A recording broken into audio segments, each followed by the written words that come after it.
छत्तीसगढ़ में भाजपा की सरकार बनने के बाद आज विष्णुदेव साय के मंत्रिमंडल का गठन हो गया है। बात करें छत्तीसगढ़ में तो रायगढ़ के भाजपा विधायक ओपी चौधरी को भी इस बार मंत्रिमंडल में स्थान मिला है। तो बातचीत करते हैं रायगढ़ के कार्यकर्ताओं से, भाजपा के नेताओं से कि कितनी खुशी है, आखिर ओपी चौधरी को विधायक बनाने में कितना मेहनत लगा, अब विधायक बनने के बाद जब मंत्री बनने वाले हैं तो क्या उम्मीदें हैं, कितनी खुशी है, इसको लेकर सबसे पहले रायगढ़ के वरिष्ठ नेता से बातचीत करेंगे। भैया कितनी खुशी हो रही है? रायगढ़ जिले में माननीय ओपी चौधरी जी को छत्तीसगढ़ के मंत्रिमंडल में स्थान मिलने से सारे लोग, समाज के सभी वर्गों में खुशी व्याप्त है, चाहे वो किसान हो, युवा हो, महिलाएं हो, मजदूर हो, छात्र हो, क्योंकि ओपी चौधरी जी के पास एक विज़न है। उन्होंने एक अपने घोषणा पत्र में रायगढ़ जिले को एक बहुत बड़ा विकास का मॉडल बनाने का निर्णय लिया है। नालंदा परिसर जो रायपुर में बना हुआ है, ऐसे बेरोजगार युवकों के लिए शिक्षा के लिए शैक्षणिक सुविधाएं और उनके प्रतियोगी परीक्षा में शामिल होने का जो प्रेरणा मिलेगा वो बनेगा। सिंचाई की सुविधाएं जो किसानों को इस लाभ से वंचित है, केलो परियोजना जो लगभग 500 करोड़ रुपए का रायगढ़ जिले में बना हुआ है, उसमें नहरों का काम पूरा नहीं हुआ है। ओपी चौधरी जी ने कहा है कि नहरों के काम को पूर्ण कराने के लिए वो अथक प्रयास करेंगे। ऐसे हमारे सपने सिंचाई परियोजना का काम है। किसानों के रिंग रोड की स्थापना रायगढ़ जिले की सबसे महत्वपूर्ण आवश्यकता है। आज हम देखते हैं तो रिंग रोड के ना होने की वजह से अनेक सड़क दुर्घटनाएं हो रही हैं, बड़ी गाड़ियां शहर के अंदर घुस जा रही हैं। ऐसे बड़ी योजनाओं को लेकर ओपी चौधरी का बड़ा मिशन है। हम लोग समझते हैं कि ये सब काम ओपी चौधरी जी के नेतृत्व में साल भर के अंदर पूर्ण कर लेंगे। जमीन से लेकर जो है काम शुरू होगा, जमीनी ग्रास रूट लेवल तक का काम शुरू होगा। क्या लगता है ओपी चौधरी आईएएस रहे, उनका अनुभव काम आएगा इस बार? जी जी बिल्कुल, हर कार्य का एक अपना अनुभव होता है और ओपी चौधरी जी के पास तो एक आईएएस होने का, कलेक्टर होने का, एक सीनियर कलेक्टर होने का अनुभव है, जिसका लाभ हमको विधायक के रूप में मिलेगा, मंत्री के रूप में मिलेगा। उनको बड़ी कार्यकुशलता है उनकी कि वो एक कलेक्टर के साथ साथ मंत्री भी रहेंगे और मंत्री कितने लंबे क्षेत्रों तक काम कर सकता है, उसका लाभ छत्तीसगढ़ की जनता को मिलने वाला है। चलिए, निश्चित तौर पर उम्मीद है कि छत्तीसगढ़ की जनता को चौधरी जी का लाभ मिलेगा। रायगढ़ के लोग कितने खुश हैं? आपने कार्यकर्ता होने के नाते जो मेहनत की, आज मेहनत सफल दिख रहा है? बिल्कुल मेहनत सफल दिख रहा है। मोदी है तो मुमकिन है, ओपी है तो उम्मीद है, ये हमारा स्लोगन था, ये चरितार्थ हो रहा है। ओपी चौधरी जी के मंत्री बनने से रायगढ़ के साथ साथ पूरे प्रदेश का चहुमुखी विकास होगा। जो जो कार्य छूटे हुए हैं वो सारे कार्यों को करेंगे, चाहे वो संविदा कर्मी, जैसे कि वो खुद भी बोले हैं कि संविदा कर्मी का रेगुलर का काम हो, आशा मितानिन है, आंगनबाड़ी कार्यकर्ता है, रसोईया बहनें हैं, सफाई का कर्मचारी है, ये सारे लोग हर वर्ग के काम होगा।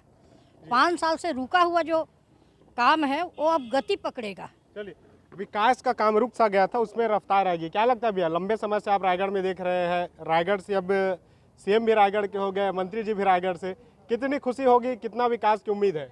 भारतीय जनता पार्टी विष्णुदेव साय जी के मुख्य नेतृत्व में बड़ा कार्यक्रम पूरे प्रदेश में होगा और निश्चित ही ऊर्जावान और हमारे विधायक ओपी चौधरी जी की रायगढ़ विधानसभा से प्रचंड मतों से विजय होने का पूरा जनता का आशीर्वाद, नीचे तक काम करके भारतीय जनता पार्टी के चिन्हों को लेके नीचे तक कार्य करके कार्यकर्ताओं के साथ आम जनता को भी इसका लाभ मिलेगा। युवा कार्यकर्ता कैसा देखता है चौधरी जी के इस अब सफर को? सबसे पहले तो आप सभी को बहुत बहुत बधाई और छत्तीसगढ़ की सभी जनता को बधाई। इतनी सुंदर सरकार और मैं तो बोलूँगा युवाओं के प्रेरणा स्रोत जो ओपी चौधरी जी को आइडल के रूप से पहले से जब कलेक्टर थे तब से जाना जाता है, तो इस गति से, बहुत ही तेज़ गति से जवान जो बोलते हैं स्फूर्ति के साथ काम होगा करके, तो मैं बोलता हूँ कि भारतीय जनता पार्टी की राजनीति में एक जान आ गई, प्रदेश में पूरे भारतीय जनता पार्टी में जान आ गई और नई जोश और नई उम्मीद के साथ काम किया जाएगा युवाओं के लिए भी। और रोजगार के माध्यम से जितने सारे प्लांट हैं छत्तीसगढ़ में, उसमें लोकल युवाओं को जो भर्ती होती नहीं है, तो ये कई मुद्दे हैं जिसमें भारतीय जनता पार्टी इस मुद्दे को उठाई थी और अभी उठा रही है। और जितने भी प्लांटें हैं उसमें लोकल आदमी को रोजगार मिलेगा, कार्य मिलेगा और कई ऐसे काम और चालू हो गए जिसमें कि लाइवलीहुड एक कॉलेज जो चलता है, जो चलाया था, जिसको पूरा देश में आना था, हर क्षेत्र में काम, हर क्षेत्र में काम होगा युवाओं को लेकर। महिला कैसे देखते हैं, कितना विकास की उम्मीदें हैं और क्या प्राथमिकता से आप मांग कर रही हैं जिन पे काम होना चाहिए?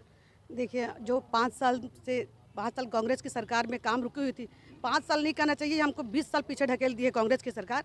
अब ओपी जी आ गए हैं और हमारी डबल इंजन की सरकार है, बाकायदा बहुत अच्छा महिलाओं के लिए सोचा जाएगा। डबल इंजन की सरकार मानते हैं? जी जी जी मानते हैं, बिल्कुल मानते हैं। और ओपी है तो उम्मीद है, और भारतीय जनता पार्टी हमेशा अच्छा कार्य करी है और करे भी, आगे भी करेंगे। और हम रायगढ़ जिला वालों के लिए बहुत ही खुशी की बात है। कितने खुश हैं? बहुत ज़्यादा। हम लोग तो पहले ही चैलेंज कर दिए थे कि आओ नहीं सही वो बदल के रही वो, तो बदल दिए। तो बदल के रख दिए, बदल दिए, बदलाव हो गया। बदलाव हो गया। अब क्या मांग है?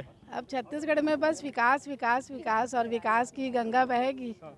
यही बस हम महिलाओं के सशक्तिकरण के लिए और महिलाओं के उत्थान के लिए हमारे मंत्री महोदय जी कार्य करेंगे, हमारे विधायक जी। छत्तीसगढ़ में तो सरकार है ही। रायगढ़ के सांसद विष्णुदेव साय पूर्व सांसद रहे, वो मुख्यमंत्री बन गए हैं। ओपी चौधरी जब मंत्री बनेंगे, अब क्या लगता है कितनी खुशी? अब बहुत बहुत खुशी है। अब जो कुछ मतलब बिगड़ा हुआ था सब ठीक हो जाएगा। हमको यही उम्मीद है कि जो भी कांग्रेस काल में हुआ नहीं अब वो होगा और भरोसा है कि ओपी भैया हैं तो उम्मीद है। अंतिम सवाल मैं पूछना चाहूँगा, जितनी मेहनत किए थे विधानसभा चुनाव में दिख रहा था, क्या मेहनत सफल हुआ? बहुत सफल, वो सभी को दिख रहा है। जी जी बिल्कुल, हम लोग बहुत प्रफुल्लित थे हम। चलिए, आप सुन रहे थे रायगढ़ भाजपा के कार्यकर्ता को, रायगढ़ भाजपा के नेता को, जो बता रहे हैं कि ओपी चौधरी को जिताने के लिए जितनी मेहनत लगी, आज मंत्री बनने वाले हैं, तो इसको लेकर जो है उनकी मेहनत सफल होती दिख रही है। धन्यवाद।